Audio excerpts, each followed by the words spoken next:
8:15, red light cameras, speed cameras, they're going up and down all over Baltimore City as millions of dollars pour into the city's budget. But is everyone paying their fair share, specifically those who drive a government-issued vehicle? Joining us this morning, president of OpenTheBooks.com, Adam Andrzejewski, and his Public Information Act request about that issue. Adam, so what happened? Multiple requests for public information. It's city-owned property. And what have you gotten back from Baltimore? Nothing. Tom, we filed two requests. So the first one we filed on June 2nd.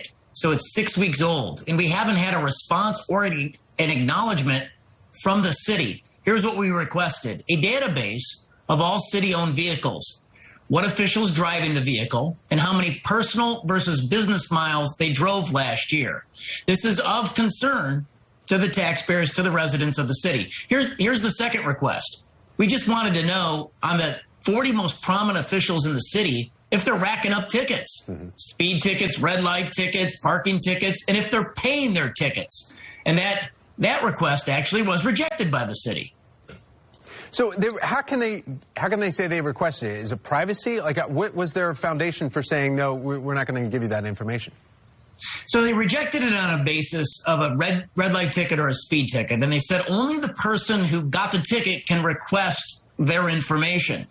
Well, we don't think that's an accurate response. For example, in 2017, the Washington Post, they studied this exact issue in Prince George's County with the elected officials on the board. And they found that the elected officials were, racked up $110,000 worth of leasing costs on vehicles. And then over a 5-year period, they racked up 107 tickets, 15 accidents and collisions. We want to recreate this investigation for the city of Baltimore, and we're getting nowhere.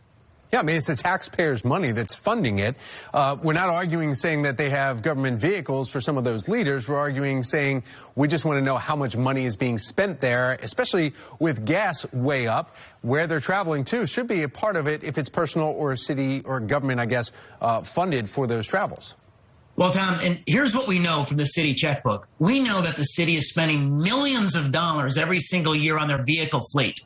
And furthermore, we know that the city council themselves just last year through one vendor, Acme Leasing, Auto Leasing, spent over $51,000 leasing cars. So we want to know who's driving the cars, what's the make and model of the car, how many business versus personal miles. We did this investigation recently in LA County, and we found that 90% of the miles in many instances on the cars leased to the county board members and their chiefs of staff were personal miles, not business miles. Is that going on in the city of Baltimore? These are taxpayer-paid vehicles. We need to know how much they're costing and if they're driving well and racking up tickets and fines. And are they paying their fines?